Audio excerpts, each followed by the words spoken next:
Introduced as of version 8, Flash now offers several bitmap compositing capabilities typically found in pixel-based editing applications like Adobe Photoshop. I'd like to talk about two in this chapter, filters and blend modes. Using filters is similar to using layer styles in Photoshop or similar features in analogous programs.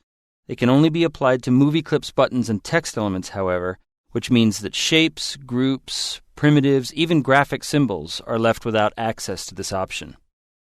Let's take a look at an example. This is a bitmap. This is a scaled-down version of our snowboarder. And as a bitmap, it cannot accommodate a filter. So I've placed this bitmap into a movie clip and then placed it on stage 3 times here. Applying a filter is very straightforward in the Properties Inspector. We'll come down to the Properties Inspector and switch to the Filters tab. And with a compatible asset selected, choose the plus menu to add a filter. Let's pick a filter of interest like drop shadow. Each filter can be configured with specific options.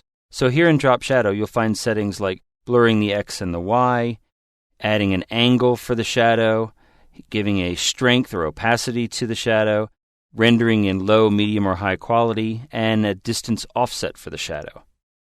So let's make a quick edit to this filter. Let's come up here to the snowboarder and see that the shadow's a bit dark. So let's come down to our Properties Inspector and soften up that blur a little bit by increasing this value to 10 for X and Y. And let's maybe reduce the strength to perhaps 60 instead of 100%. And we can also even change the color. We could try to pick up a little bit of blue from the snow by adding a little blue to that color. That's a style issue, but you can experiment all you want. Okay, there are a handful of filters, and you can also apply more than one to any individual object. For example, let's come over to this snowboarder here, and let's increase the saturation of this image using the Adjust Color filter. So we'll come down to our plus menu again, and we'll choose Adjust Color. And now we have brightness, contrast, saturation, and hue.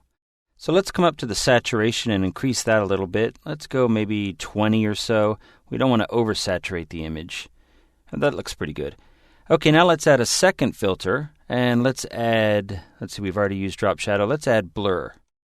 And let's try to roughly approximate a motion blur. So let's deselect the lock here so that our blur X and Y are not constrained. And let's put in a blur of, let's say, 15 for the X and not change the Y from 5. In fact, let's try a 0 in Y. And now let's increase the quality a bit. Let's go up to medium, see how that looks. Let's try high. That looks pretty good. So now we have both a saturation from Adjust Color and a blur trying to simulate this motion blur. And now there's even a really cool new feature in Flash CS3 that allows us to copy and paste filters.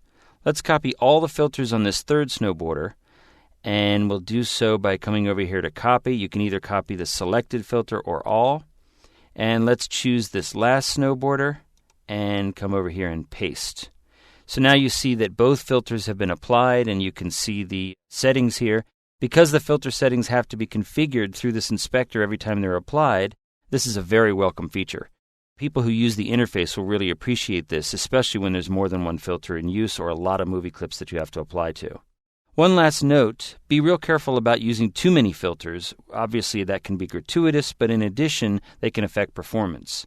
Remember, the Flash player will have to composite all of this information on the fly, typically during animations or whatever else your file is doing, and that can take a fair amount of processing power. Now that we have an idea of how filters work, let's take a look at those special features found in each filter.